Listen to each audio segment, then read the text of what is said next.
QR-код нумар 2.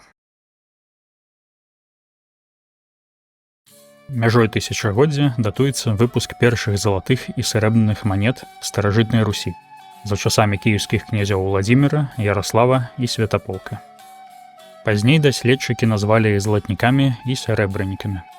Гэтыя манеты выкарыстоўваліся непрацяглы час. У няпростую гадзіну міжусобнай барацьбы выпуск манет быў спынены. У пачатку 12 стагоддзя на землі старажытнай Русі перасталі паступаць як арабскія дырхамы нумары 6, 7, 8 і 9, так і заходнееўрапейскія дынарыі нумары 10, 11, 12 і 13.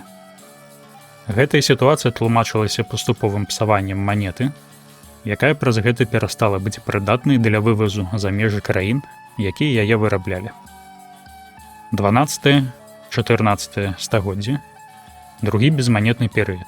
У гэты час разам са скурамі пушнога звера атрымалі шырокае распаўсюджванне грыўны, зліткі срэбра з фіксаванаю формаю, вагою і пробаю. Сыравінаю для вытворчасці грыўняў служылі дырхамы і дынарыі, якія выйшлі з абарачэння, а таксама імпартны срэбны лом. Зліткамі грыўнямі, у асноўным, карысталіся князі, знаць і буйныя гандляры.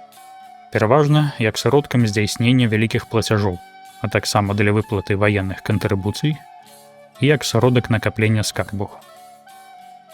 У калекцыі паказаныя 3 тыпы грыўні. Кіеўскі тып пад нумарам 14.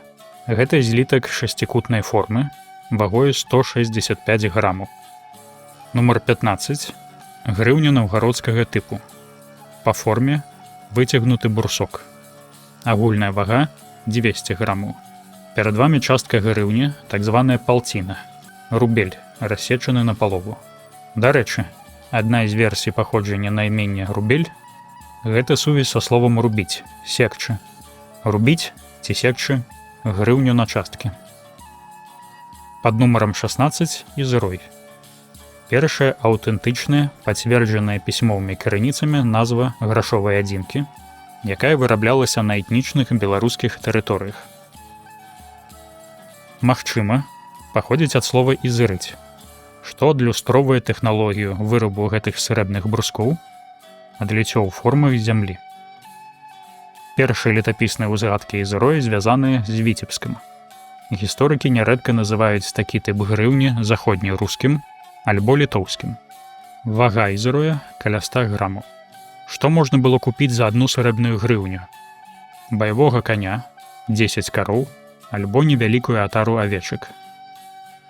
Таксама вядома, што ў 1161 годзе было выдаткавана 140 грыўняў на выраб крыжа Еўфрасіні Полацкай, які з часам стаў адной з галоўных нацыянальных рэліквіяў Беларусі. У сярэдзіне 13 стагоддзя ў Вялікім княстве Літоўскім, маладой дзяржаве, якая зарадзілася ў тым ліку і на беларускіх землях, традыцыя выкарыстання грыўні працягвалася. Запрашаем звярнуць увагу на наступную вітрыну, падключыцца праз QR-код да аўдыёгіда нумар 3 і паслухаць працяг гісторыі грашовага абарачэння на тэрыторыі Беларусі. Дзякуй за ўвагу!